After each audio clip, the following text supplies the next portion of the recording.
Que ce roi est merveilleux. Il mérite nos adorations. Il mérite nos acclamations. Il mérite nos cris de joie. Il mérite nos acclamations. Il mérite nos cris de joie. Il mérite que nous puissions l'élever à jamais. Oh, ce matin, Seigneur, nous t'élevons, toi, le véritable Dieu. Berebosa.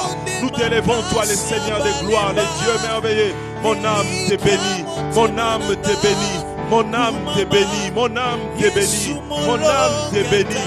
Oh bien-aimé dans le Seigneur, pendant que nous sommes dans le confinement, notre Dieu n'est pas dans le confinement. Les anges n'ont pas dans le confinement. À cause de l'amour de Dieu pour toi, il déploie les anges qui sont en train de travailler matin, midi, soir pour nous. Pourquoi ne pas l'adorer? Pourquoi ne pas le célébrer ce matin? Pourquoi ne pas le bénir ce matin? Pourquoi ne pas le louer ce matin? Alléluia, alléluia. Oh Jésus, oh, oh, solo Yesue kuma Yahweh na lola e kumama e mwana na Nzambe kumama lisusu Yesu kumama e kolo Yesue kumama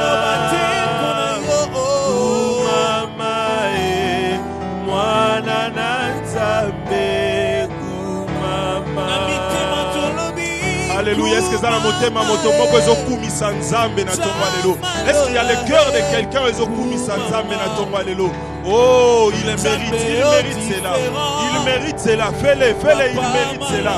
Oui, j'attends quelqu'un monter, j'attends quelqu'un plier ses genoux. Je vois quelqu'un plier ses genoux dire: oh, kumama mokelina nyonso, kumama mopesi na kimia, kumama mobateli na bato, kumama mokosi na Yuda, kumama Yahweh na bibele.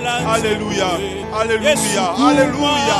Oh Yesu, oh kumama Yesu, kolo Yesu, yemba Yesu.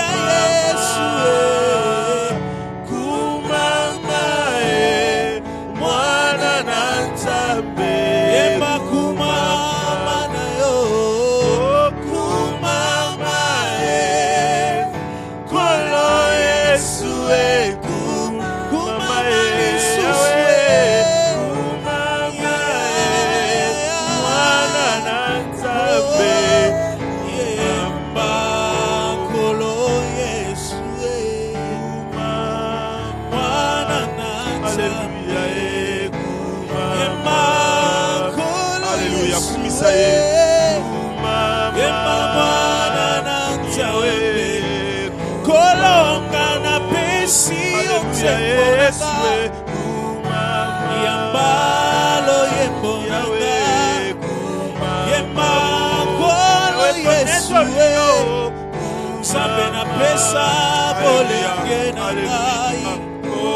les dieux de notre jeunesse, les dieux de notre vigueur, les dieux de notre vie, nous te célébrons. Nous te célébrons ce matin. Tonetolio, to sanzolio, kumisama kosinayuda, kumisama papanangendo. Alléluia. Mitemenetolio, mitemenetolio, mitemenetolio, mitemenetolio, mitemesanzolio. Alléluia. Alléluia, Yeshua. Alléluia, Yeshua. Alléluia, Yeshua. Moteme kumisio. Alléluia, Yeshua. To sanzolio. Alléluia, Yeshua. To pambolio. Alléluia, Yeshua. To lebelio. Zambena. Alléluia, Yeshua. To kumisio. Libana talo. Alléluia, Yeshua. To pambolio. Zambena. Okelina nyonso. Sama. Yahweh na lola netola mana. Alléluia. Yahweh yambalo yemba motema ya bana na yo na tongwa lelo. Yahweh yambalo yemba motema ya bana na yo na tongwa lelo. Yahweh yambalo yembo. Yahweh yambalo yembo. Alléluia. Répands ton cœur. Alléluia. Jésus. Miteme sanzolio. Miteme netolio. Miteme kumisio. J'entends quelqu'un dire Nzambe nanya lekio. J'entends quelqu'un dire Likolo na nyonso ezayo. Parce que tu es le roi des gloires, le roi des rois, le seigneur des seigneurs, l'agneau de Dieu, Adonai, le tout-puissant, le créateur du ciel et de la terre, le Dieu qui dit un mot et la chose arrive, le Dieu qui contrôle toutes choses, le Dieu qui a nos vies entre tes mains. N'est-ce pas, la Bible dit que tu as le cœur du roi entre tes mains, tu l'inclines là où tu veux. Tu es le Seigneur des gloires, c'est lui qui a créé les cieux et la terre, c'est lui qui a créé les cieux et la terre. Oh, c'est lui qui, éternel Dieu de gloire, qui nous bénit, c'est lui qui nous protège, c'est lui qui nous garde, c'est lui qui nous bénit, c'est lui qui pourvoit nos besoins. Yahweh, nous te célébrons. Yahweh, reçois nos acclamations comme adoration ce matin. Reçois nos acclamations comme adoration ce matin. Reçois cela, éternel Dieu de gloire. Nous t'acclamons Jésus, nous t'acclamons Jésus. Nous t'acclamons Jésus, nous t'acclamons Jésus. Oh bien-aimé, acclame alors que tu veux recevoir la parole de Dieu ce matin. Acclame les Seigneurs, célèbre-les. Acclame Jésus, il est digne de gloire. Oh, mon âme te bénit Jésus, mon âme te loue Baba. Alléluia. We bless your name. Amen. We thank you for your presence. We love you, Jesus. Holy Spirit, be blessed. Be blessed, we celebrate your presence among us. Korobo Sheke. Seigneur Dieu, nous te célébrons, nous te glorifions pour la présence de ton Esprit Saint au milieu de nous. Merci de nous donner la vie, merci de nous fortifier, merci de nous couvrir de ta présence, merci de nous sanctifier, merci de nous accorder grâce, faveur et miséricorde. Merci de nous avoir sélectionnés à être ce peuple qui a accès à ta présence. Merci pour tous ceux qui nous suivent à travers le monde. Merci pour ceux qui sont éparpillés à travers les continents et qui prennent plaisir à partager avec nous ces instants dans ta présence.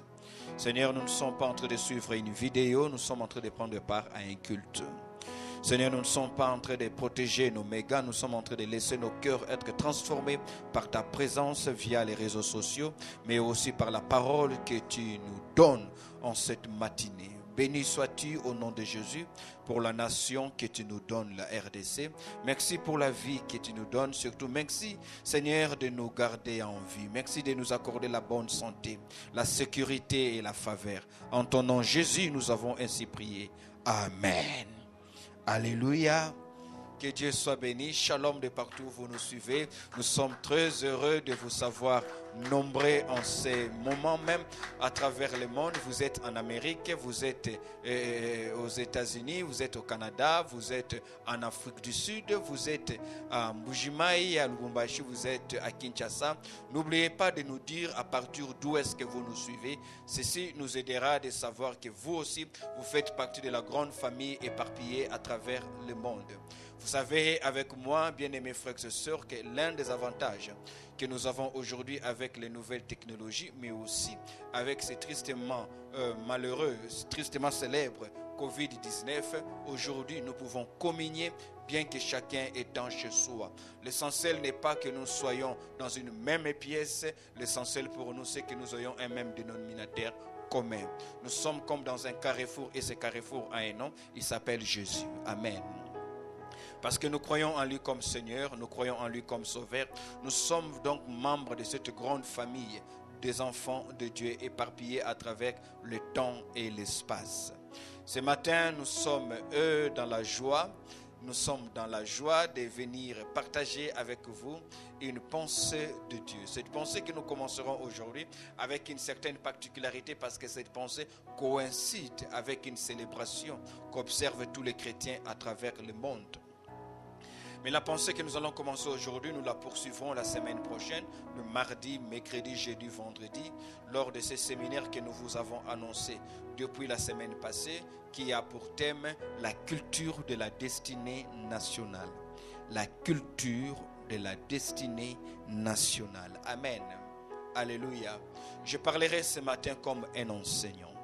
Je parlerai ce matin comme un père qui veut à tout prix voir les enfants croître dans la connaissance de Dieu et s'enraciner dans les saintes Écritures.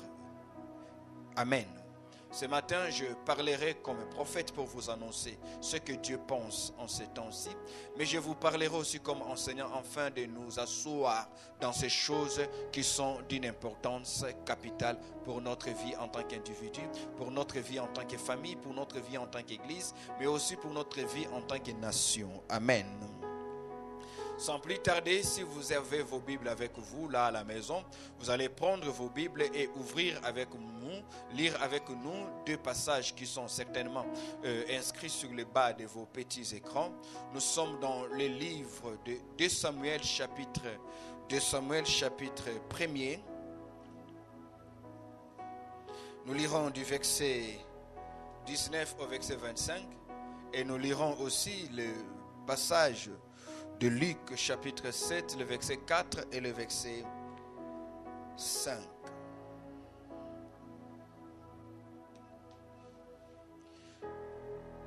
Prenez vos Bibles à la maison, notez. J'ai toujours dit, faites un effort de ne pas tenir votre téléphone comme simplement quelqu'un qui est en train de suivre une vidéo. Prenez part à ce culte, prenez part à ces instants, prenez part à ces moments et Dieu ne manquera pas de vous bénir.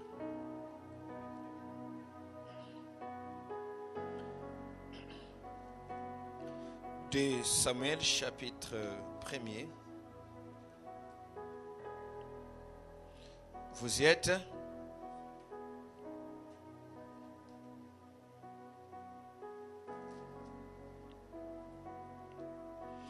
De Samuel chapitre 1er, le verset 19 au verset 25, je vais lire.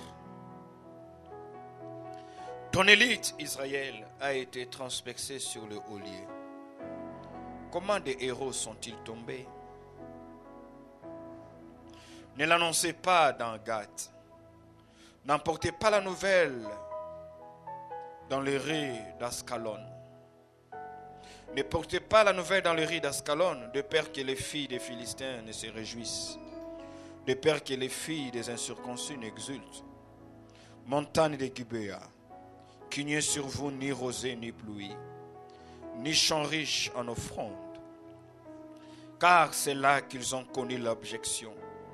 Les boucliers des héros, les boucliers de Saoul sans être frottés d'huile, devant le sang des blessés, devant la graisse des héros, l'arc de Jonathan ne reculait pas et l'épée de Saoul ne retournait pas vide.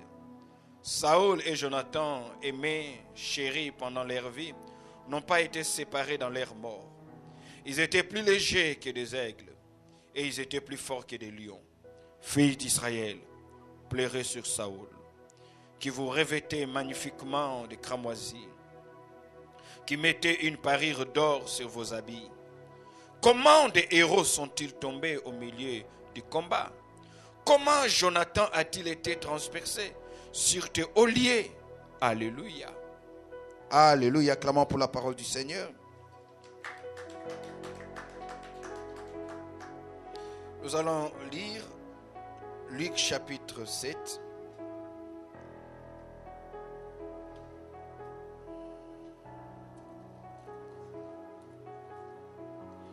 Luc chapitre 7, le verset 4 et le verset 5.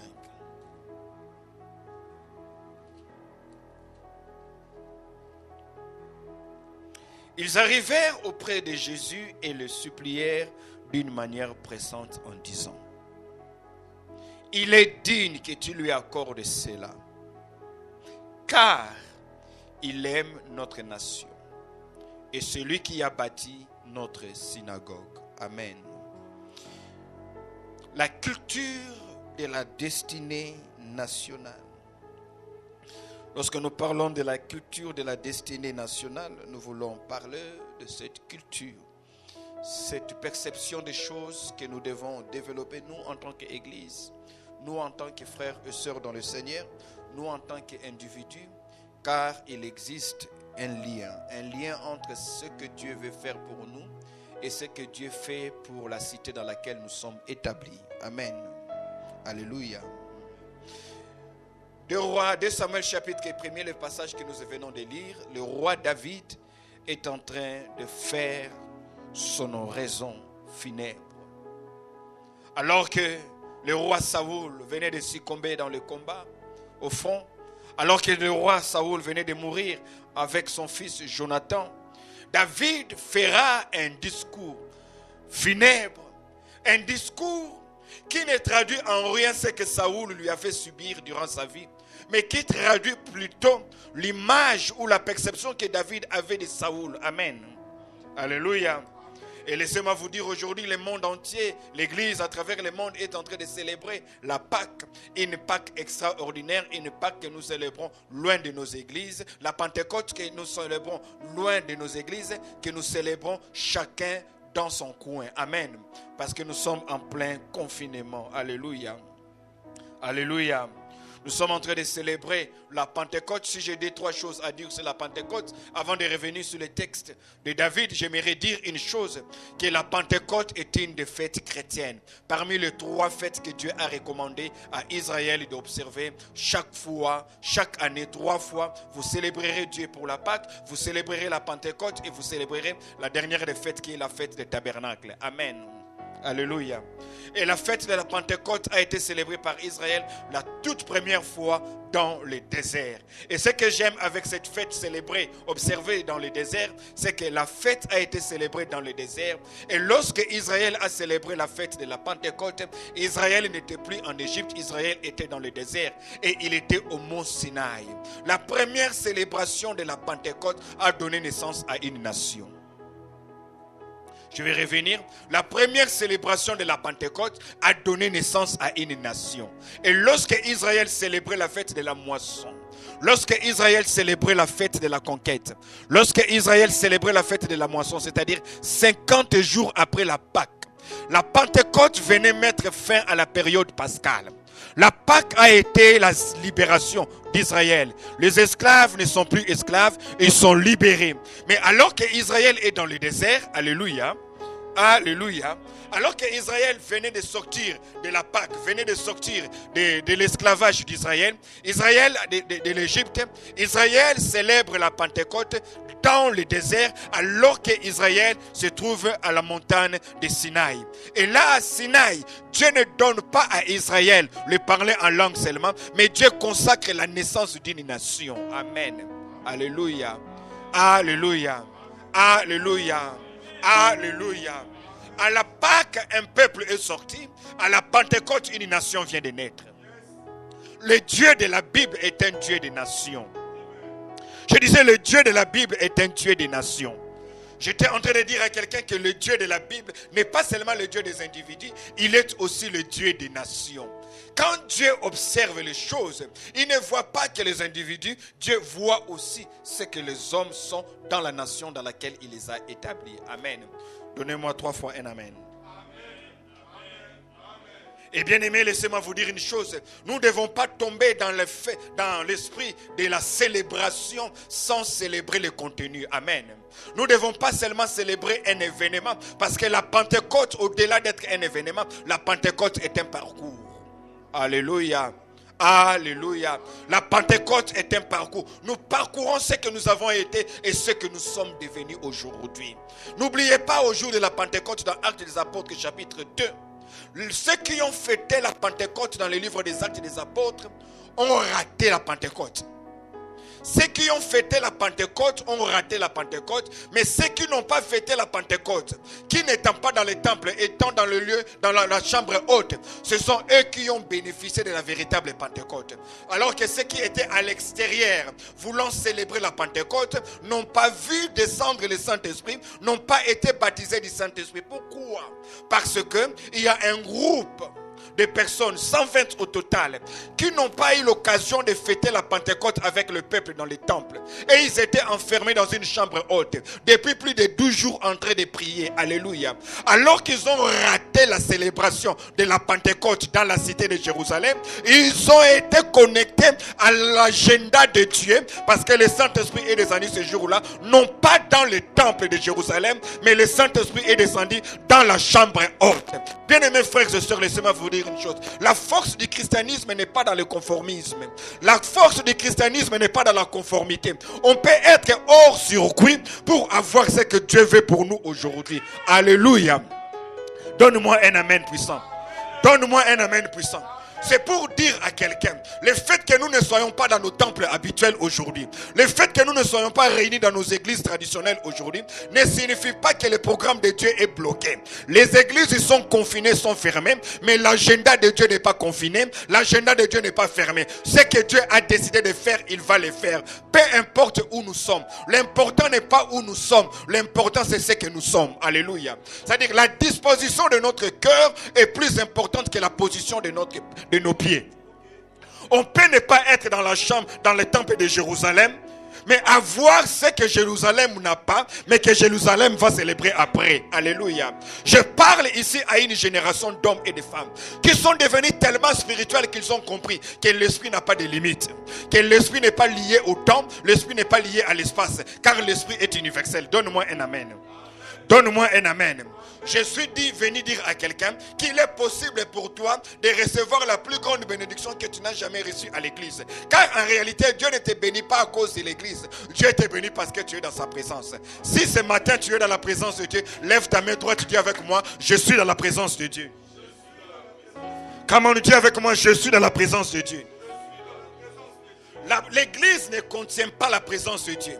La valeur de l'église, c'est la présence de Dieu. Alléluia. Aujourd'hui que les églises sont fermées, toutes ces églises ressemblent à des salles. Toutes ces églises ne ressemblent qu'à des salles. Qu'est-ce qui fait la force de l'église? Ce n'est pas l'architecture. Ce n'est même pas les instruments qu'on utilise. Ce qui fait la force de l'église, c'est la soif du peuple qui vient chercher Dieu en ce lieu-là. Je peux vous choquer un jour. Si aujourd'hui on décidait qu'on aille prier dans un cimetière, la qualité du cimetière changera. Il cessera d'être un endroit où les morts viennent se rencontrer spirituellement, mais deviendra un endroit, alléluia. Quelqu'un me donne un amen. Quelqu'un me donne un amen. Le jour où Jésus est descendu dans le cimetière de Lazare, ce jour-là, le cimetière a changé de format. Le cimetière a cessé d'être un endroit où l'on pleure et est devenu un endroit où on célèbre une résurrection. Je suis venu dire à quelqu'un, peu importe d'où tu nous suis, que tu sois sur un lit d'hôpital, que tu sois dans ta voiture, que tu sois dans ta maison, l'important n'est pas où tu es, mais l'important c'est avec qui tu es. Avec qui tu es aujourd'hui, c'est que Christ est avec toi. L'Esprit de Dieu est avec toi. Dis avec moi, l'Esprit de Dieu est avec moi. Dis avec moi, l'Esprit de Dieu est avec moi. Lorsque nous célébrons la Pentecôte, nous ne célébrons pas l'anniversaire du Saint-Esprit. On ne fête pas l'anniversaire du Saint-Esprit parce que le Saint-Esprit n'est pas né. Un esprit ne naît pas, il est esprit éternel. Alléluia. La Pentecôte n'est pas la naissance du Saint-Esprit ou encore la venue du Saint-Esprit sur la terre. Attention, lisez bien vos Bibles. J'ai toujours dit, n'écoutez pas seulement ce qu'on enseigne, mais vérifiez dans les Saintes Écritures. Car avant la Pentecôte, le Saint-Esprit est. Après la Pentecôte, le Saint-Esprit sera. Il est celui qui est venu sur la terre avant Jésus. Il est celui qui est venu sur la terre avant les pères. Car alors que la terre était informe et vide, l'Esprit de Dieu se mouvait au-dessus des eaux. Vous n'allez pas annuler tout le temps que le Saint-Esprit a passé sur la terre avant la Pentecôte. Tous les prophètes qui ont prophétisé poussés par l'Esprit. Le Saint-Esprit n'est pas entré en action à la Pentecôte dans l'Acte des Apôtres. Non. Dans l'Acte des Apôtres, il a juste changé de fonction. Il a juste changé de position. Mais cela ne fait pas de lui un nouveau venu à la Pentecôte. Je répète, la Pentecôte n'est pas l'anniversaire du Saint-Esprit. Ce n'est même pas la fête du parler en langue. Amen. Alléluia. Je répète, ceux qui ont bénéficié de la Pentecôte sont ceux qui n'ont pas fêté la Pentecôte parce qu'ils étaient trop occupés à prier pendant 10 jours. Ils ont raté la Pentecôte, mais ils ont bénéficié du programme de Dieu. Ceux qui étaient dehors pour fêter la Pentecôte sont venus et ils se sont moqués d'eux. En d'autres termes, ils ont raté, on s'est moqué d'eux. Donc on peut se moquer de vous et pourtant c'est vous qui avez la vraie chose. Et ceux qui se moquent de vous n'ont pas la vraie chose. Alléluia. Voilà pourquoi ceux qui étaient dehors ont raté. Ceux qui étaient dedans ont eu, mais quand ceux qui étaient dedans ont commencé à parler, 3000 de ceux qui étaient dehors ont reçu. En d'autres termes, même, ne cherchez pas toujours à être derrière la foule. La foule peut être une force, mais la foule ne doit pas être idéale. Une foule n'influence pas, mais une foule est appelée à être influencée. Alléluia. Quelqu'un dit avec moi Amen. Quelqu'un dit avec moi Amen. À la Pentecôte, Dieu a établi une loi spirituelle. Dieu a établi une loi divine que nous devons comprendre aujourd'hui. C'est que la force n'est jamais côté de la majorité, mais côté de la minorité. Voilà pourquoi quand vous lisez toute la Bible, vous constaterez qu'à chaque fois que Dieu veut sauver un groupe, il ne va pas vers le groupe, il va vers une minorité. Un individu, 2, 3 personnes qui, à leur tour, vont affecter la foule. Dieu a laissé la foule dehors, dans les temples. L'Esprit n'est pas descendu dans les temples. L'Esprit est descendu dans la chambre haute. Amen. Alléluia. Quelqu'un dit avec moi Amen. Quelqu'un dit avec moi Amen. En d'autres termes, le Saint-Esprit ne descend pas dans un lieu. Il descend sur des hommes. Il descend sur des hommes. Alléluia.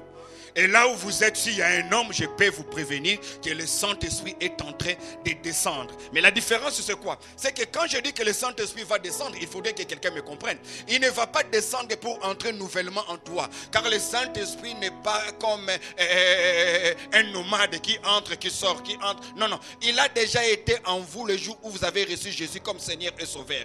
Et aujourd'hui, nous célébrons l'œuvre du Saint-Esprit dans notre vie. Il a fait de nous de nouvelles personnes. Il a fait de nous des hommes bons. Il a fait de nous des femmes modèles. Il a fait de nous des hommes intègres. Il a fait de nous des hommes modèles. Des hommes que l'on peut regarder et vouloir imiter. Hier, c'était impossible. Nous nous sommes battus pour abandonner la cigarette. C'était pas possible. On ne pouvait pas se passer du goût de la bière. Mais qu'est-ce qui a rendu ces choses possibles? C'est parce que le Saint-Esprit est en nous. Donc lorsque nous célébrons la Pentecôte, nous ne célébrons pas un événement. Nous célébrons un parcours. Nous célébrons un chantier en marche. Il a commencé avec nous dans les péchés. Il a fait de nous prédicateurs aujourd'hui. Hier, nous étions forts. Nous étions fiers d'avoir été avec XY. Parce qu'on a bu autant de bière. On croyait qu'on est homme. Hier, parce qu'un homme allait avec une femme dans un hôtel. Il se disait, je suis un véritable homme. Je peux draguer une femme. Mais ces choses-là sont devenues une honte. Non pas parce qu'elles sont devenues une honte, mais parce que notre identité a changé. Qu'est-ce qui a changé notre identité? Ce n'est pas notre présence à l'église, c'est la présence du Saint-Esprit dans nos cœurs. Alléluia. Quelqu'un dit avec moi Amen. Quelqu'un dit avec moi Amen. La Pentecôte n'est pas la fête du Saint-Esprit. La Pentecôte n'est pas la fête de l'onction. Ne confondez pas onction au Saint-Esprit. On peut avoir l'onction sans avoir le Saint-Esprit. Parce que l'onction est une capacité surnaturelle que Dieu donne à quelqu'un pour accomplir un but. Le fait que Dieu vous donne cette capacité pour accomplir une mission ne fait pas de vous enfant de Dieu. Dieu peut oindre un païen. Dieu peut oindre un fou. J'ai toujours donné ce témoignage pour ceux qui vont se souvenir à Lemba. Vers les années 99, j'étais encore étudiant à l'école biblique de Kinshasa, Libeka, Lemba, vers Super Lemba. Un homme de Dieu sortait d'une retraite de 3 jours. Alors qu'il rentre, il arrive au niveau de Lemba Super, À l'époque, vers Super Lemba, il y a des gens qui faisaient des omelettes, vendaient des gâteaux. Il arrive là, il y a un fou qui était là. Un fou que tout le monde connaissait à cet endroit. C'est fou quand il voit cet homme de Dieu, il commence à suivre l'homme de Dieu et il commence à jeter les sables, de la poussière sur l'homme de Dieu. En disant, wouh, tu es heureux parce que tu as eu une voiture. Le fou, l'homme de Dieu regarde le fou et se dit, il est fou. Donc je ne peux pas le suivre. Le fou continue à le suivre. Alors, c'était tellement insistant, le fou ne voulait pas les lâcher. À un moment donné, le fou l'a appelé par son nom. Il dit, tu es heureux. Il cite son nom. Il dit, tu es content parce que tu as une voiture. Toi, cherche tellement l'argent pour acheter le pneu qui manque, la roue qui manque. Il regarde. C'était tellement insistant qu'il s'est arrêté, il a regardé. Et le fou l'a fixé droit dans les yeux. Il dit, tu es heureux parce que Dieu vient de te bénir avec une voiture. Cherche seulement l'argent pour acheter une roue. Il arrive chez lui à la maison, il n'a rien à manger. Il parle avec sa femme. Et quelque temps après, une femme vient le voir. Cette femme vient le voir parce qu'elle a besoin d'une prière.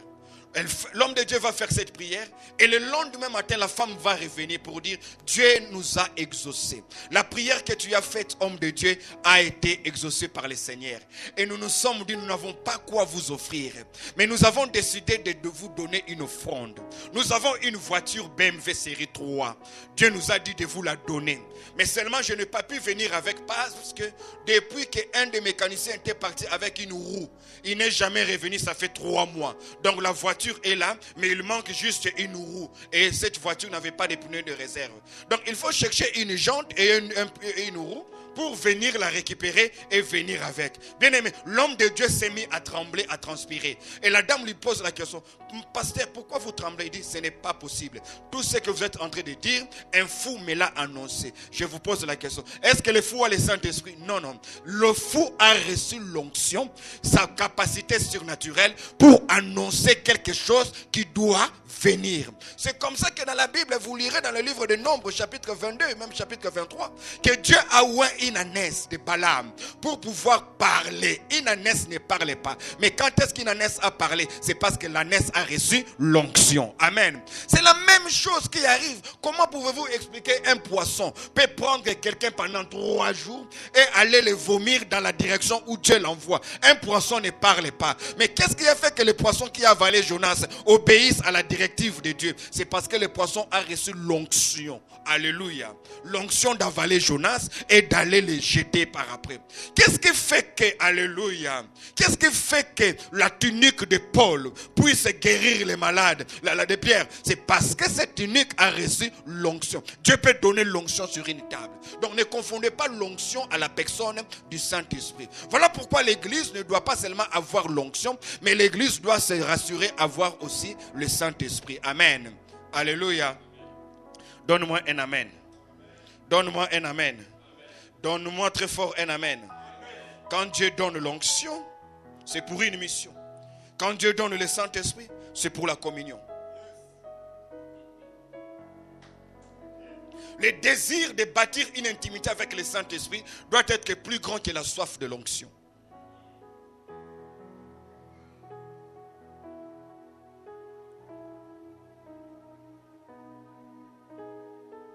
L'onction n'est pas éternelle. Le Saint-Esprit est éternel.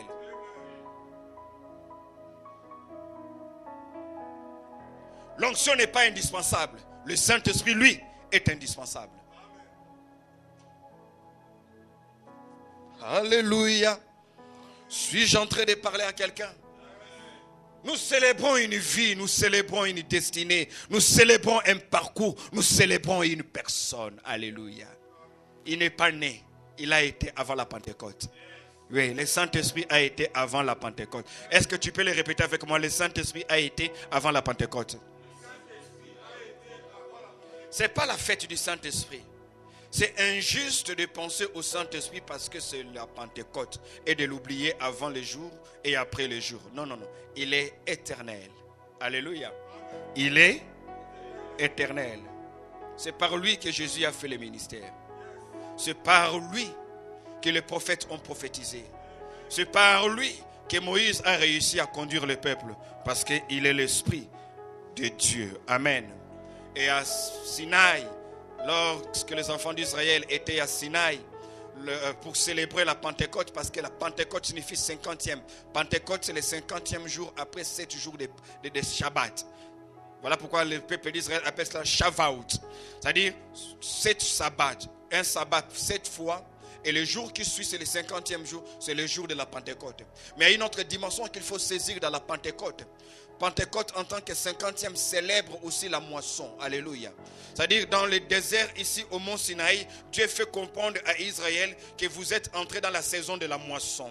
Vous allez moissonner non pas ce que vous avez semé, vous allez moissonner ce que moi j'ai semé dans les promesses que j'ai faites à vos pères.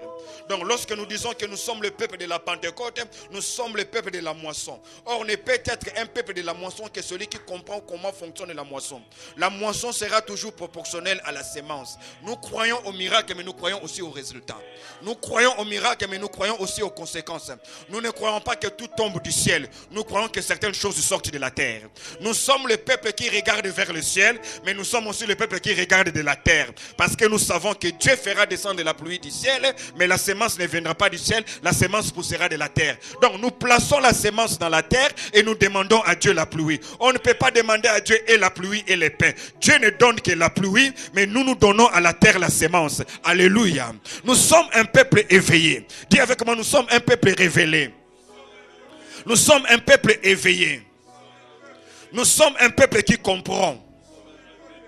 Voilà pourquoi la Bible déclare que celui qui sème avec larmes aux yeux moissonnera avec chant dans la graisse. S'aimer n'est pas un péché, s'aimer n'est pas une malédiction. D'ailleurs, la preuve que vous croyez à la moisson, la preuve que vous croyez en la puissance de Dieu, se révèle quand vous s'aimez. Celui qui ne s'aime pas doute que Dieu est fort. Celui qui ne travaille pas doute que Dieu est fort. Parce que si tu crois que Dieu te visitera, tu n'entendras pas que Dieu te serve dans la main. Tu aménageras un endroit où Dieu viendra déposer la moisson abondante. Nous sommes de ce peuple-là. Donne-moi un amen puissant. Nous sommes de ce peuple-là, donne-moi un amen puissant. Nous sommes de ce peuple-là, donne-moi un amen puissant. Donc nous regardons la pluie pour qu'elle descende du ciel. Mais nous savons aussi, comme la Bible le dit dans Ésaïe chapitre 55, ma parole est comme la pluie. Alléluia. Il lancera comme la pluie. Elle ne descend pas sans avoir arrosé la terre et sans avoir fait germer la semence. C'est-à-dire, le but pour lequel Dieu donne la pluie, ce n'est pas pour nous donner la fraîcheur. Dieu ne donne pas la pluie pour nous donner la fraîcheur. Dieu ne nous donne pas la pluie pour nous mouiller. Dieu donne la pluie pour que la terre nous donne ce que nous avons placé dans la terre. En d'autres termes, zéro semence sera sans impact la pluie de Dieu. Zéro semence dans la terre rend inutile la pluie de Dieu. En d'autres termes, pour un peuple qui ne travaille pas, la grâce de Dieu ne sert à rien.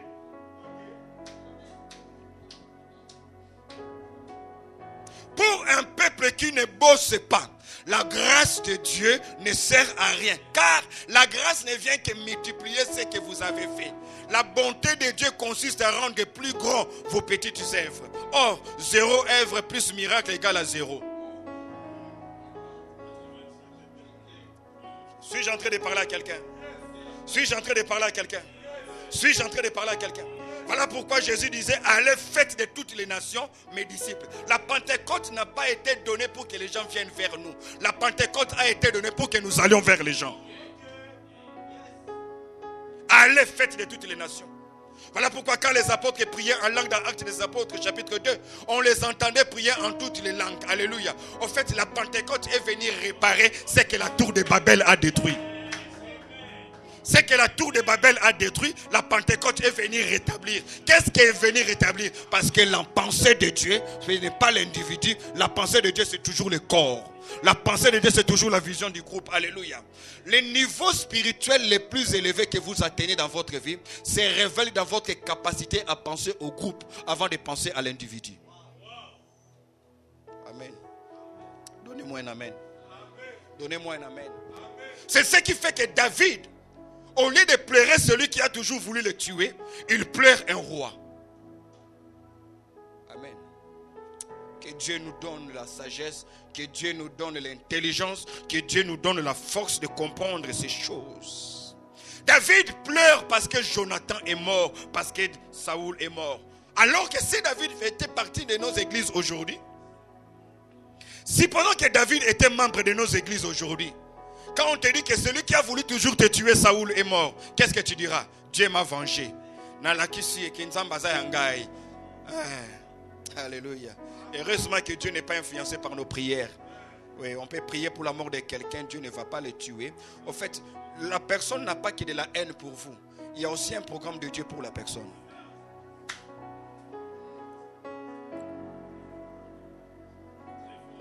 Quand vous demandez que Dieu tue votre belle-mère, n'oubliez pas que votre belle-mère a aussi une fiche personnelle devant Dieu. Quand vous demandez que Dieu tue votre patron, parce qu'il vous fait souffrir, n'oubliez pas que votre patron dans 2 ans va devenir pasteur d'une église. Donc Dieu ne va pas tuer les prochains pasteurs d'une église juste parce qu'on ne vous paye pas votre salaire de $80. Voilà pourquoi quand vous priez, dites que ta volonté, c'est la meilleure prière. C'est la prière qui ne rate pas. Seigneur, fais ce que tu as décidé de faire. C'est ce que David faisait. Il n'a pas célébré la mort de Saoul, mais il dit, j'aime ça. Dans son oraison funèbre, David dit, comment sont-ils tombés les héros? En d'autres termes, lorsqu'un roi meurt, la nation pleure. Parce que le roi n'est pas seulement celui qui dirige une nation. Le roi est le symbole de la nation tout entière. Le roi est le symbole. Alléluia. Voilà pourquoi Dieu lui donne une onction. Amen. Alléluia. Alléluia. Quelqu'un dit avec moi Amen. Quelqu'un dit avec moi Amen. David dit, ne l'annoncez pas aux Philistins que la mort du roi Saoul reste un secret. Ne l'annoncez pas aux Philistins. Que Dieu nous donne cette culture-là. De comprendre que la chute de certains héros doit nous faire pleurer et ne doit pas être une occasion pour nous de distribuer ces bêtises, car nous contribuons à notre propre fragilisation. Parce que ce qui nous réjouit peut devenir une faiblesse pour l'ennemi. David dit que les filles des Philistins n'apprennent pas que Saoul et son fils Jonathan sont morts. Sinon elles vont jubiler. Alléluia. Alléluia. Quelqu'un dit avec moi Amen. Quelqu'un dit avec moi Amen. Et c'est pour ça que Dieu appelle David l'homme selon mon cœur. L'homme selon mon cœur, c'est-à-dire l'homme qui s'aligne dans mes desseins. L'homme qui s'aligne selon mes pensées. L'homme qui s'aligne selon mes paradigmes. L'homme qui s'aligne selon ma façon de voir les choses. Voilà pourquoi j'appelle l'homme selon le cœur. Dieu n'appelle pas David l'homme selon mon cœur parce que David est parfait. Quand vous lisez la Bible, vous vous rendez compte que David est loin d'être parfait. Mais l'avantage de David, c'était quoi? Il était capable de s'aligner à la pensée de Dieu. David considérait les priorités de Dieu. David considérait le jugement de Dieu. J'ai pris que Dieu t'accorde cette sagesse-là. J'ai pris que Dieu accorde à l'église de mon pays la capacité de ne pas faire les choses selon que la population le veut, mais de faire les choses selon que Dieu le veut. Alléluia. Ce qui est bon pour Dieu l'est pour nous. Ce qui n'est pas bon pour Dieu ne peut pas être bon pour nous. Ce qui est populaire n'est pas forcément bon pour Dieu. Alléluia. Alléluia. Donnez-moi un amen puissant. Donnez-moi un amen puissant. Donnez-moi un amen puissant. La culture de la destinée nationale. Ce message a pour but de vous aider à trouver le couloir qui lie votre destinée individuelle à la destinée de votre nation. Parce que je le crois, qu'il y aura toujours un lien entre ce que Dieu veut faire pour un homme et ce que Dieu pense faire pour le milieu où il est.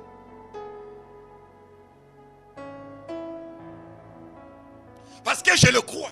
Il y a des hommes que Dieu a bénis à cause du milieu, mais il y a des milieux que Dieu a bénis à cause des hommes qui sont là. Alléluia. Quelqu'un dit avec moi Amen. Il existe un lien entre les promesses que Dieu vous a faites et les choses que Dieu décide de faire dans votre nation. Ceci n'a rien de la politique. Ceci n'a rien de la politique. L'homme a existé avant la politique. Et l'homme doit survivre à la politique. Même quand la politique ne marchera pas dans un pays, le plan de Dieu pour son peuple, pour la nation, doit s'accomplir. Donnez-moi un amen, je vais vous dire une chose. Donnez-moi un amen, je vais vous dire une chose. David dit, montagne de Gubéa,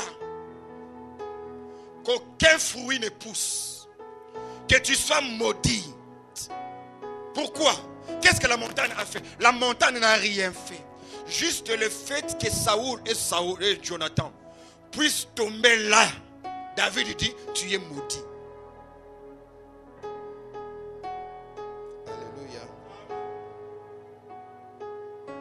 a des choses que je ne dirai jamais. Il y a des choses que je ne ferai jamais. Alléluia. Je sens dans mon cœur des choses. Je sens dans mon esprit. Dieu a déposé des choses. Voilà pourquoi je t'exhorte à ne pas rater ces rendez-vous de mardi, mercredi, jeudi et vendredi. La culture de la destinée nationale. Avoir la conscience que là où je vis a de l'incidence sur ce que je vis et sur ce que je vis devient demain. Avoir la conscience selon laquelle quand Dieu veut te bénir, il aménage pour toi une place. Avoir la conscience de comprendre que Dieu peut penser aux poissons, mais il ne créera jamais les poissons avant d'avoir d'abord créé l'eau. Avoir la conscience pour comprendre, même quand Dieu aurait la forme qu'il donnerait au manguier ou au citronnier, il ne les créera jamais avant d'abord créer la terre. Alléluia. Quelqu'un dit avec moi Amen. Un fruit peut se manger n'importe où, mais un fruit ne pousse pas n'importe où. Pour chaque semence, il y a une terre que Dieu a prévue. Pour chaque semence, il y a une terre que Dieu a prévue. Il y a des choses que l'on choisit dans la vie, il y a des choses qu'on n'en choisit pas. Personne ne choisit des parents. Les parents sont un choix que Dieu nous impose. S'il fallait choisir les parents, je sais qu'il y a des parents qui auraient des millions d'enfants et d'autres qui n'auraient même pas un seul enfant parce que personne n'allait les choisir. Personne ne choisit son pays. Personne ne choisit son pays. Alléluia. Le Seigneur ne cesse de me dire, d'annoncer le son de la trompette, de parler comme un prophète et de parler aussi comme enseignant. Cette nation a besoin de Dieu. Je dis, cette nation a besoin de Dieu. Et le Seigneur m'a fait comprendre il y a 3-4 jours que ce qui manque à la République démocratique du Congo, ce n'est pas Dieu. Dieu est dans cette nation. Mais ce qui manque à la nation, c'est cette culture de la destinée nationale. Des hommes et des femmes capables de comprendre que nous sommes censés être soit ceux qui ouvrent la porte pour la bénédiction, soit ceux qui ouvrent la porte pour la malédiction. Mais qu'allons-nous choisir? Parce que Dieu a établi devant nous la vie et la mort. Et je vous exhorte à choisir la vie et non pas la mort. Alléluia. Alléluia. C'est bien beau de prophétiser. C'est bien beau de dire Dieu m'a montré ceci. Dieu m'a dit ces choses. Bien aimés frères et sœurs, n'attendons pas voir certaines prophéties arriver dans cette nation. Car l'après-prophétie risque de nous prendre beaucoup plus de temps à nous révéler, à nous relever. Il est plus facile de contrecarrer certaines prophéties que de se révéler, de se relever après l'accomplissement de ces prophéties. Amen, amen. Alléluia. Quelqu'un dit avec moi Amen. Quelqu'un dit avec moi Amen. Non, dites Amen très fort. Dites très très fort Amen. Il faut qu'il y ait des gens qui parlent. Il faut qu'il y ait des gens qui annoncent. Alléluia. Frère, Dieu nous a donné un des plus beaux pays du monde. Je répète, Dieu nous a donné un des plus beaux pays du monde. À chaque fois que nous prions pour avoir un visa et nous prions pour vendre une partie de la parcelle, pour que l'enfant aille vivre à l'étranger, Dieu pleure. Pourquoi Dieu pleure? Parce que Dieu considère ce qu'il nous a donné et Dieu considère ce que nous allons chercher ailleurs. Dieu n'en est pas fier. Mais ma Bible me fait comprendre aujourd'hui et dans mon esprit je sens la conviction que l'heure arrive. Je dis bien l'heure arrive. Je dis l'heure arrive où le Beach Ngobila travaillera 24/24 comme tous les autres aéroports du monde, l'aéroport d'Njili. Pourquoi? Parce que l'afflux de gens venant de l'étranger qui voudraient venir s'asseoir au Congo, non pas seulement pour faire les affaires et engager les Congolais, mais pour venir chercher du boulot au Congo, là où les Congolais ont bâti des entreprises avec des capitaux, des millions de dollars. Si c'est à vous que j'annonçais, je croyais que vous allez écrire un Amen puissant. Donnez-moi un Amen puissant. Donnez-moi un Amen puissant. Le Seigneur m'a dit il y a quelques jours qui arrivent. Il y a les Congolais qui vont prendre possession du domaine des minéraux. Les minéraux n'ont pas été donnés pour les étrangers. Les minéraux ont été placés sur notre sol afin que ceux qui vivent sur ce sol-là puissent en bénéficier. Bien aimés frères et sœurs, il y a des Congolais qui vont avoir des capitaux qui avoisinent des centaines de millions de dollars. Si c'est à vous que je parle, donnez-moi un Amen. Si c'est à vous que je parle, donnez-moi un Amen. Mais laissez-moi vous dire une chose. L'amour que l'on porte pour son pays est plus puissant. Est plus puissant que le nombre d'années durant lesquelles on vit sur son pays. Ce qui fait que votre nation soit une bénédiction pour vous, ce n'est pas parce que vous y vivez, c'est parce que vous l'aimez et vous le portez dans votre cœur. On ne peut pas transformer un pays parce qu'on le voit de ses yeux. On ne peut pas changer un pays parce qu'on voit sa superficie. On ne change que le pays qu'on a mis dans le cœur. La seule industrie qui change un pays pauvre en un pays riche, ce n'est pas un parlement, ce n'est pas une université, c'est le cœur. Il faudrait que le cœur quitte sous nos sols pour entrer dans nos cœurs. Si le sol, la nation quitte la terre, va venir dans notre cœur, c'est alors qu'on changera. C'est alors qu'on priera pour la nation. Alléluia. Alléluia. Donnez-moi un amen. Donnez-moi un amen. Je suis en train de prier Dieu que la politique n'arrache pas à la nation les intercesseurs pour les pays.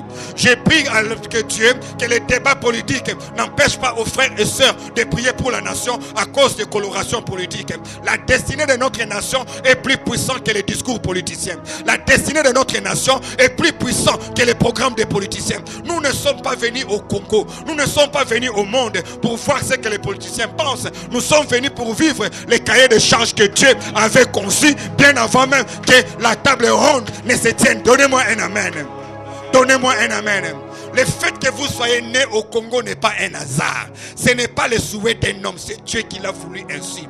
Et laissez-moi vous dire, vous êtes appelés à prospérer dans les pays où Dieu vous a établi. Si c'est à vous que je parle, donnez-moi 7 fois un amen.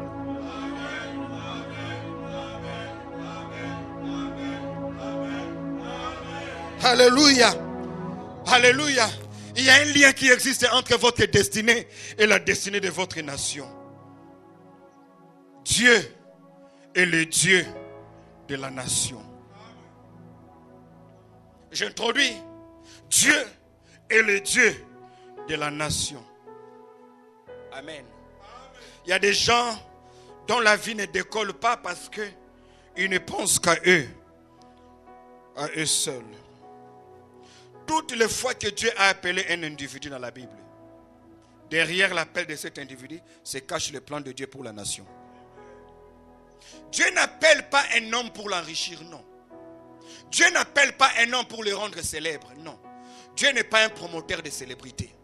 Dieu n'est pas un fan club. Dieu n'est pas celui qui appelle quelqu'un pour faire de lui l'homme le plus important de sa génération. Non, non. Tout homme que Dieu appelle, il appelle parce que Dieu veut passer à la nation et il décide de passer par cet homme-là pour toucher la nation. Donnez-moi un amen. Pourquoi Dieu appelle Abraham? Dieu n'appelle pas Abraham pour lui donner un fils. Non. Dieu n'appelle pas Abraham pour résoudre son problème de stérilité. Non. Genèse 18, verset 18 à 19, il dit: je t'ai choisi parce que toi tu enseigneras à tes enfants, à tes petits-enfants, comment garder mes préceptes et comment marcher devant moi. Ce que Dieu dont avait besoin, Dieu avait besoin d'une nation. Il a décidé que la nation, je la commencerai avec Abraham. Amen. Alléluia. Quand Dieu appelle Déborah, la juge, qui s'assoit sous les palmiers en Israël, Dieu n'appelle pas Déborah pour lui donner une position. Dieu appelle Déborah pour être la juge sur la nation d'Israël. Quand Dieu appelle Samson, Dieu ne donne pas à Samson la force pour gagner des ceintures de championnat, de catch ou de combat. Non, Dieu donne la force à Samson pour libérer un peuple. Plus votre passion pour la communauté grandit, plus vous devenez susceptible d'être utilisé par Dieu. Alléluia. Jonas, il vient d'où cet homme Jonas? Qu'est-ce qu'il vient faire dans la Bible? C'est parce que Dieu voulait sauver un peuple. Nénive, il appelle Jonas. Quelle que soit votre célébrité, vous devez savoir que l'intention de Dieu derrière votre nom est plus grande que votre célébrité.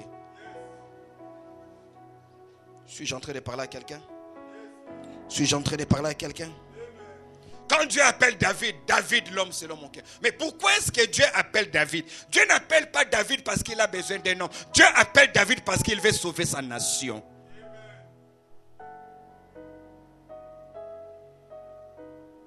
Voilà pourquoi Dieu n'est pas effrayé par des grands noms. Dieu pense à son programme pour les nations. C'est la prière que je fais. L'heure est arrivée que ta famille comprenne que tu es le plus beau cadeau que Dieu leur a donné. Que ta génération comprenne que tu es le plus beau cadeau que Dieu leur a donné. Que tes frères aînés, que tes sœurs, tes jeunes frères, tes cousins comprennent que tu es la plus belle chose qui soit jamais arrivée dans cette famille. Oh, donne-moi un amen. Lorsque Dieu appelle David, Dieu n'appelle pas David pour que David soit riche, pour que David voie son nom dans la Bible.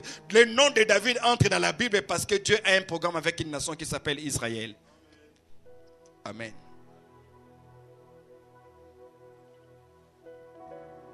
Dieu n'appelle pas Moïse pour lui changer de boulot.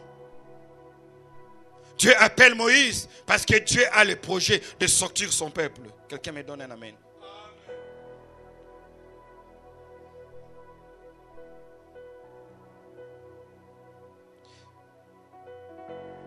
Quand Dieu appelle Gandhi, le Mahatma Gandhi, tu ne l'appelles pas parce qu'il est mince.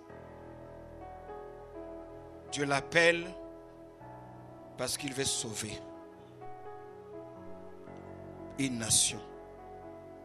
Et que par lui, plusieurs autres nations soient sauvées. Est-ce que vous comprenez cela? Dieu pense à la nation. Dieu pense à la communauté. Dieu pense aux ensembles. Dieu pense au groupe. Alléluia. Quelqu'un dise amen. Que quelqu'un dise amen. Que quelqu'un dise très fort amen. Quand Dieu appelle Paul, il n'appelle pas Paul juste pour lui changer de nom, de sortir du Sanhédrin et faire de lui un prédicateur itinérant. Il a des nations qu'il veut atteindre. Les nations païennes. Il dit, je t'appelle toi. À chaque fois que Dieu a un plan avec une nation, il cible et il rappelle des hommes. Amen. Alléluia. Alléluia. Il y a des hommes dont la destinée est liée à la destinée des nations. Il y a des hommes dont la destinée est liée à la destinée des nations. Quelqu'un peut me dire amen? Quelqu'un peut me dire amen? Dieu a un programme. Il appelle Daniel et ses amis. Mais la destinée de Daniel et de ses amis va se jouer dans la destinée d'une autre nation. On les prend, on les amène en déportation en Babylone. Et là, par Daniel et ses amis, Babylone va se voir hissée au sommet. Ce que Dieu décide de faire avec Babylone a un lien avec ce que Dieu décide de faire dans la vie de Daniel et de ses amis. Amen. Alléluia. Voilà pourquoi lorsqu'on arrête Daniel, on les jette dans la fosse au lion. Le roi ne peut pas dormir paisiblement. Parce que le roi sait qu'est-ce qui faisait la force de son régime. Parce que le roi sait que sa force était dans la qualité de conseil que cet homme donne, Daniel. Alléluia. Quelqu'un me donne un amen. Quelqu'un me donne un amen. Quelqu'un me donne un amen. Frères et sœurs, lorsque vous lisez la Bible, vous allez comprendre beaucoup de choses. Il arrive des fois où Dieu ne prophétise pas sur les individus. Il prophétise sur la nation. Et il faudrait que l'individu commence à comprendre que la prophétie sur la nation aura toujours de l'incidence sur la prophétie sur les individus.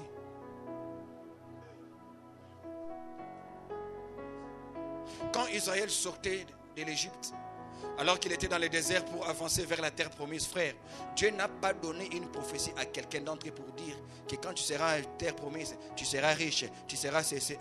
Dieu n'a pas parlé aux individus. Dieu a juste dit que quand vous arriverez dans cette nation, vous prospérerez. En d'autres termes, quand Dieu ne dit rien sur moi, je m'accroche à ce qu'il a dit sur la nation.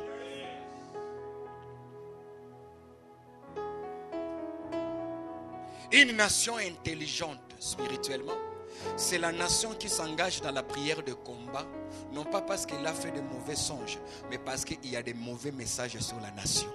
Et Dieu ne cesse de répéter, depuis l'année passée, n'attendons pas que le mois de juin vienne et que nous puissions voir qu'est-ce qui est arrivé au mois de juin. Non, nous ne voulons pas voir les programmes de malheur qui peut arriver au mois de juin. Nous voulons contrecarrer ces choses par la prière. Parce que nous sommes de ceux-là qui ont compris Le même prophète qui a annoncé à Ézéchias sa mort, c'est le même prophète qui est revenu pour dire à Ézéchias, tu ne mourras plus.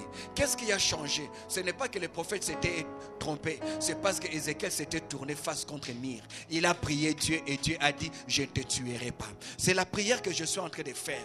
Quand le monde entier attend les malheurs au Congo, quand le monde entier attend des troubles au Congo, quand on attend le bruit des balles au Congo durant le mois de juin, le mois de juillet, je prie que cela n'arrive pas au nom de Jésus. Non pas parce que le prophète ment, mais c'est parce qu'à part le prophète lui-même aussi est un intercesseur qui prie pour dire que cela n'arrive pas. Alléluia. Je prie que Dieu nous donne le cœur d'Abraham. Dis avec moi le cœur d'Abraham. La culture de la destinée nationale. Quand Dieu lui dit qu'aujourd'hui Sodome et Gomorrhe va être détruit, Abraham ne court pas pour dire à Sarah, Sarah, Dieu m'a dit qu'il va détruire Sodome et Gomorrhe. Non, non, non. Abraham commence à négocier et il dit, s'il y a 20 justes, tueras-tu la ville? Pourquoi? Parce qu'Abraham savait que dans ce que tu appelles Sodome et Gomorrhe, il n'y a pas que les gens de Sodome et Gomorrhe, il y a aussi mon neveu, sa femme et ses enfants qui sont là. Donc en d'autres termes, je ne peux pas me réjouir d'un malheur qui frappe la ville où habite un des miens. Amen, amen. Alléluia. Alléluia. Alléluia. Quelqu'un dit avec moi amen. Donc quand il n'y a pas une prophétie sur les individus, l'homme ne peut que s'attacher à ce que Dieu a dit sur la nation. Quelqu'un dit avec moi amen. Quelqu'un dit avec moi amen. La prophétie sur la nation a une incidence sur ce que vous faites. Qu'est-ce que Dieu a dit sur notre nation? Qu'est-ce que Dieu a dit? Qu'est-ce que Dieu a dit sur notre nation? Nous devons développer cette culture de la destinée nationale. Dire que nous sommes appelés à être grands, non pas parce que mon père me l'a dit, mais parce que Dieu a dit de cette nation, de grands hommes sortiront. Alléluia. Quelqu'un dit avec moi amen. Quelqu'un me dit amen. La destinée nationale est une couverture pour tes prières et tes ambitions. C'est comme ça que Dieu disait, vous sèmerez et vous moissonnerez. En d'autres termes, même si je n'ai pas prophétisé l'abondance pour un individu, je l'annonce pour toute la nation. Amen. Alléluia. Le prophète dit, moi et mes enfants, nous sommes des signes et des présages. Nous sommes des signes et des présages. Chakaraboché. Je le crois et je l'annonce au nom de Jésus. Il y a des jours de retournement qui arrivent. Il y a des jours d'étonnement qui arrivent. Il y a des jours de requalification qui arrivent. Dieu va confondre les calculs des hommes. Je dis Dieu va confondre les calculs des hommes. Alléluia. Car la bonté de Dieu est plus puissante que notre méchanceté. La bonté et la miséricorde de Dieu est plus puissante que notre méchanceté. Dites amen avec moi, je vais vous dire une chose. Dites amen avec moi, je vais vous dire une chose. Les pharisiens, les enfants d'Israël sont venus dire à Jésus, il faut que tu écoutes ces centeniers. Il mérite que tu lui fasses du bien parce qu'il aime notre pays. Il aime notre pays. En d'autres termes, il y a un principe. Dieu accorde certaines choses, non pas parce que vous en avez besoin, parce que vous aimez les pays. Que Dieu bénisse ceux qui aiment le Congo. Je dis que Dieu bénisse ceux qui aiment le Congo. Peu importe où vous êtes, partout où vous vous trouvez, que Dieu vous bénisse si vous aimez le Congo. Que Dieu bénisse ceux qui aiment le Congo. Que Dieu bénisse ceux qui aiment le Congo. Que Dieu bénisse ceux qui aiment le Congo. Que Dieu bénisse ceux qui aiment le Congo. Que Dieu bénisse ceux qui aiment le Congo. Le mardi, nous allons commencer à aborder sur le fondement spirituel des nations. Sur le fondement spirituel des nations. Comment est-ce que le fondement spirituel des nations pèse plus sur la destinée de la nation que les discours des hommes et ce que les hommes font? Alléluia. Parce qu'une nation est d'abord une entité spirituelle avant d'être une entité politico-administrative. Quelqu'un dit avec moi amen. Quelqu'un dit avec moi amen. Quelqu'un dit avec moi amen. Voilà pourquoi Josué pouvait maudire quiconque va chercher à rebâtir Jéricho. Pourquoi? Parce que les fondements spirituels de Jéricho ne pouvaient plus être remis. Alléluia. Quelqu'un me donne un amen. Il existe une dimension spirituelle dans l'identité des nations. Et aussi longtemps qu'on n'a pas trouvé, frère, toutes les prières ne sauvent pas des nations. Tous les produits ne guérissent pas de la maladie. Ce n'est pas la quantité de médicaments qu'on boit qui guérit. C'est la particularité du produit. C'est-à-dire il faudrait que le protocole du produit que l'on prend soit approprié à la maladie qu'on veut tuer. Tu ne peux pas guérir les maux de ventre en prenant un paracétamol. Tu ne peux pas guérir, alléluia, la douleur des yeux en prenant un somnifère. C'est-à-dire il y a un produit pour chaque maladie. Il y a un produit pour chaque problème. Même pour les prières que nous faisons pour la nation. Mais nous devons apprendre à faire des prières stratégiques. Des prières qui sont orientées par rapport aux problèmes que nous rencontrons. Quelqu'un dit avec moi amen. Quelqu'un dit avec moi amen. Les mardis nous allons parler sur les fondements spirituels sur lesquels se fondent les nations. Il y a des nations, on peut tout faire du matin jusqu'au soir, mais aussi longtemps qu'on n'a pas bougé les fondements, rien ne se fera. Alléluia. Quelqu'un dit avec moi amen.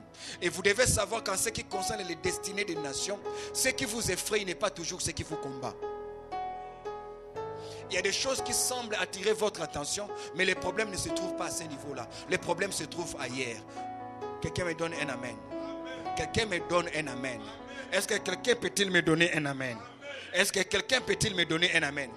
Les nations ont des identités. Les nations ont des destinées. Autant deux personnes ne peuvent pas avoir une même destinée, deux nations ne peuvent pas avoir deux destinées. Alléluia. L'une des choses qui font la force des nations aujourd'hui, c'est quand ces nations comprennent quelle est leur vocation en tant que nation. Qu'est-ce que Dieu leur attend d'eux et qu'est-ce que Dieu leur exige. Le fait de se vouer à ces exigences divines permet à la nation d'avancer plus vite. Amen. Alléluia. Alléluia. Alléluia. Dans la marche des destinées, pour les individus comme pour les nations, les efforts à eux seuls ne suffisent pas. Il ne faudrait pas seulement fournir autant d'efforts. N'oubliez pas, la Bible dit qu'il y a des gens qui sortent le matin, qui rentrent tard mais ils rentrent bredouilles. Ils sèment mais ils ne mangent pas. Ils se couvrent mais ils ont toujours froid. Pourquoi? Parce que le problème n'est pas dans ce que vous faites, c'est dans comment vous le faites. Amen. Alléluia. Quelqu'un dit avec moi amen. Quelqu'un dit avec moi amen. Je prie que Dieu vous utilise. Je prie que vous soyez la réponse de Dieu à la prière d'une femme. Que vous soyez la réponse de Dieu à la prière d'un homme. C'est la prière que je fais. Que vous soyez la prière, la réponse de Dieu à la prière de votre génération. Que vous soyez la réponse à la prière de Dieu, à la prière. Oui, c'est vous. La réponse de Dieu à la prière de toute une communauté. Par vous, je dis par vous. Je dis bien par vous. Je dis par vous. Une nouvelle race d'hommes politiques va s'intégrer. Par vous, une nouvelle race de magistrats et de juges, de policiers et d'hommes de sciences. Par vous, une nouvelle race d'hommes de la presse va s'élever. Par vous, une nouvelle race d'hommes d'affaires, de femmes d'affaires va s'élever. Je le crois, je le dis. Je dis, je le crois. Je vous vois venir. Alléluia. Je dis, je vous vois venir. Quand Dieu pense à ce qu'il veut faire pour le Congo, il vient vers vous. Quand Dieu pense à ce qu'il veut faire pour le Congo, il vous suscite. Quand Dieu veut voir ce qu'il veut faire pour l'Afrique, il pensera à vous. Quelqu'un me donne 3 fois un amen, je lui annonce ce que Dieu veut lui dire. Une nation nouvelle se lève. Une saison nouvelle se lève. Devenez conscient. Alléluia. Ne banalisez pas ce qui arrive à la nation en disant que ça ne me concerne pas. La nation n'est pas politique. La nation est avant tout une assemblée d'hommes et de femmes qui partagent leur destinée sur un même espace. Alléluia. Alléluia. La nation est un patrimoine que Dieu vous donne. La nation est un patrimoine que Dieu vous donne. Voilà pourquoi même Jésus, on l'appelait Jésus de Nazareth. On n'a pas appelé Jésus de Moab. On n'a pas appelé Jésus des Philistins. On n'a pas appelé Jésus de l'Égypte. Jésus de Nazareth parce que Nazareth, c'était la ville où il est né. Alléluia. Quelqu'un me donne un amen. Quelqu'un me donne un amen. J'ai pris au nom de Jésus. Si quelque chose de malheureux doit arriver, qu'à cause de toi que la chose n'arrive pas. Que Dieu te donne la force spirituelle. Comme Élie qui a prié pour qu'il ne pleuve pas. Que toi aussi tu te lèves dans la prière et que tu dises, Seigneur, que la pluie des malheurs ne vienne pas au nom de Jésus. Seigneur, éloigne de nous cette vague de mort. Au niveau de la présidence, éloigne-les de nous. Seigneur, nous ne faisons pas la politique. Nous prions que l'esprit des morts se taise au nom de Jésus. Nous prions que l'esprit des morts se taise au nom de Jésus. Ces morts subites qui arrivent à gauche et à droite, des jeunes gens qui meurent chaque fois qu'on entre dans les réseaux sociaux, c'est comme si les gens attendent 4 heures du temps pour chacun mourir à son tour. Nous déclarons au nom de Jésus, nous sommes de cette génération qui allons vivre la restauration de cette nation. Nous sommes de cette génération qui allons vivre la restauration de cette nation. Nous allons voir des investisseurs venir établir ici au Congo en partenariat avec les hommes d'affaires congolais. Quelqu'un me donne un amen. Quelqu'un me donne un amen. La destinée de ma nation fait partie de ma destinée. La destinée de ma nation fait partie de ma destinée. Bien-aimés frères et sœurs, il n'existe pas une église puissante dans une nation faible. Ça n'existe pas. Il n'existe pas une église riche dans une nation pauvre. Ça n'existe pas. Si aujourd'hui on vous dit que les hommes de Dieu nigérians sont riches, ce n'est pas parce qu'ils sont spéciaux. C'est parce que le Nigeria est aujourd'hui le pays africain le plus riche. Oh non, le pasteur africain le plus riche, il est au Nigeria. Ce n'est pas parce qu'il y a beaucoup de dieux. Il y a une incidence de la destinée nationale sur l'église du Nigeria. Oui. Ah, le pasteur le plus riche d'Afrique, il est au Nigeria. Ce n'est pas étonnant parce que l'Africain le plus riche aussi est au Nigeria. Là-bas, vous avez des pasteurs qui, à lui seul, il a 3 universités. Le nombre de pasteurs nigériens qui ont des universités aujourd'hui, ils sont au nombre de 17. Et parmi les 17, quand vous faites la sommation, ça fait 24 universités. Parce qu'il y a un qui en a 3, d'autres en ont 2, on en a 2. Pourquoi? Parce que c'est aussi là où on trouve les plus belles universités privées en Afrique subsaharienne. La destinée d'une nation a une incidence même sur l'église. La seule façon pour l'église de se libérer de toute pauvreté qui cherche à la couvrir, c'est de chasser la pauvreté de la nation. En prêchant le travail.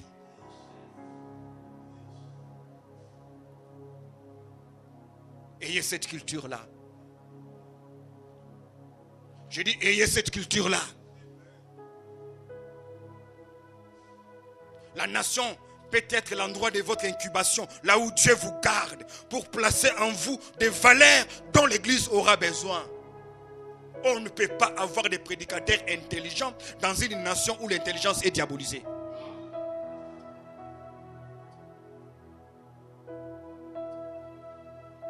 Dieu ne va pas se laisser limiter par ce que vous avez. Quand vous n'avez pas ce que Dieu fait, il ira ailleurs. N'ayant pas vu quelqu'un qui pouvait former Moïse parmi les Hébreux, parmi les esclaves, Dieu ne laissera pas les futurs libérateurs des Hébreux être comme un esclave. Non, il amènera dans le palais de Pharaon. Pourquoi? Parce que chez les Hébreux, il n'y a pas d'école. Mais dans le palais de Pharaon, il y a l'école. La Bible dit dans le livre des Actes des Apôtres, Moïse a appris toute la sagesse égyptienne. Pourquoi il a appris toute la sagesse égyptienne? Parce qu'il n'y avait pas de science chez les Hébreux. Alors, je ne sais pas si quelqu'un comprend ce que le docteur est en train de dire. La force de l'église, c'est demain. Ce n'est pas seulement dans la qualité des prédications, c'est aussi dans la qualité des écoles où nous envoyons nos enfants. Amen. Alléluia. Oh, quelqu'un dit amen avec moi. Et la culture de la destinée nationale. Priez pour vous-même, mais voyez ce qui se passe autour de vous. Ce qui se passe autour de vous est un langage que Dieu utilise pour vous amener à modifier vos prières. Amen. Alléluia. Alléluia. Oh, donnez-moi un amen. Donnez-moi un amen. Come on, donnez-moi un amen. Come on, donnez-moi un amen. Amen. La nation décide de ce que tu seras. La nation décide de ce que tu deviendras. Voilà pourquoi dans Jérémie chapitre 29, le verset 7, un des versets les plus puissants qui dit: priez pour la ville où je vous ai mené en captivité. Car votre bonheur en dépend. Personne ne vous trompe. Prier pour la nation, ce n'est pas faire la politique, frères et sœurs. Arrêtez ces choses-là. Arrêtez. Quand on parle de la nation, on parle de politique. Non. Non. Même l'église elle-même, elle existe parce que la nation l'a permise. Ici au pays. Nous avons envie d'aller prier chez nous. Mais pourquoi nous ne prions pas dans nos églises? Parce que les autorités du pays ont dit, restez chez vous. Les Juifs ne voulaient pas de Jésus. Mais eux seuls ne pouvaient pas l'accuser. Pourquoi? Parce qu'ils n'avaient pas l'autorité. Il a fallu le pouvoir des Romains pour les crucifier. Priez pour la nation. Gênez pour le pays. Le pays a besoin de la prière. Qu'on ne vous trompe pas. Qu'on ne vous trompe pas. Qu'on ne vous trompe pas. Nous avons besoin. Les mardis, les mercredis, les jeudis, les vendredis. Nous allons évoquer des choses qui sont le point d'intersection entre notre destinée en tant qu'individu, en tant qu'église et la destinée de la nation. Alléluia. Quelqu'un dit avec moi Amen. Quelqu'un dit avec moi Amen. Quelqu'un dit avec moi Amen. Très bien. Non, si vous me comprenez, dites-moi très bien Amen. Amen. Ne négligez pas.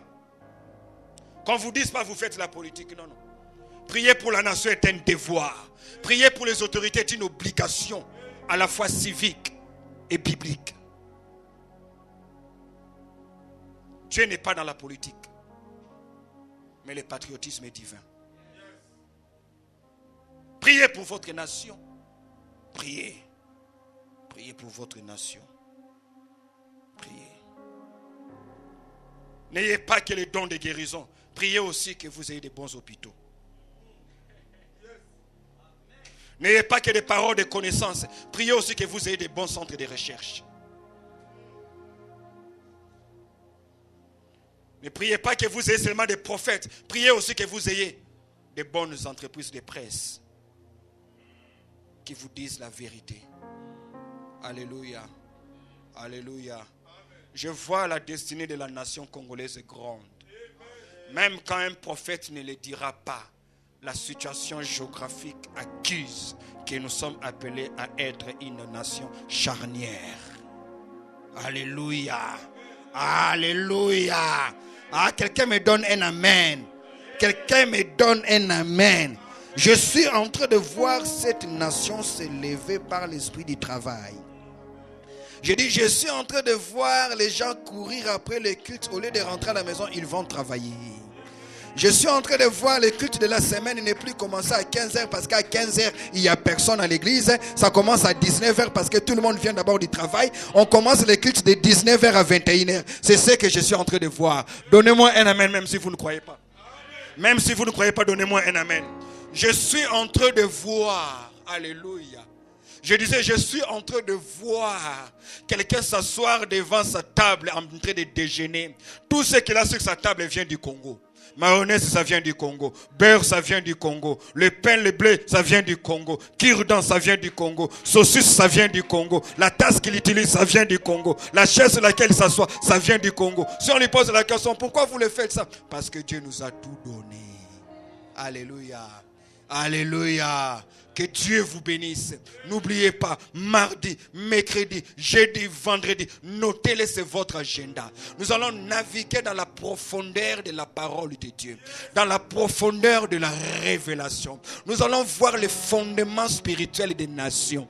Nous allons voir les défis spirituels que des nations rencontrent. Bien-aimés frères et sœurs, laissez-moi vous dire qu'il y a des choses que nous devons à tout prix renverser, des choses que nous devons à tout prix prononcer et annoncer pour voir la destinée entrer dans sa phase finale. Que Dieu vous bénisse. Soyez bénis, soyez bénis, soyez bénis. Nous allons baisser nos têtes dans la prière. Père, nous te bénissons.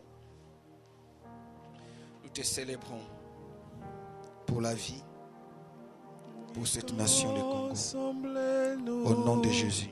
Bénis le Congo. Sauve le Congo. Sauve-nous, Seigneur. Sauve-nous.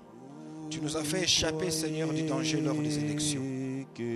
Oh Dieu véritable, Nous prions, Seigneur, que rien de mal ne nous arrive. Que les plans de l'ennemi, les plans des hommes échouent au nom de Jésus. Et que ton programme à toi, Seigneur, tienne et réussisse.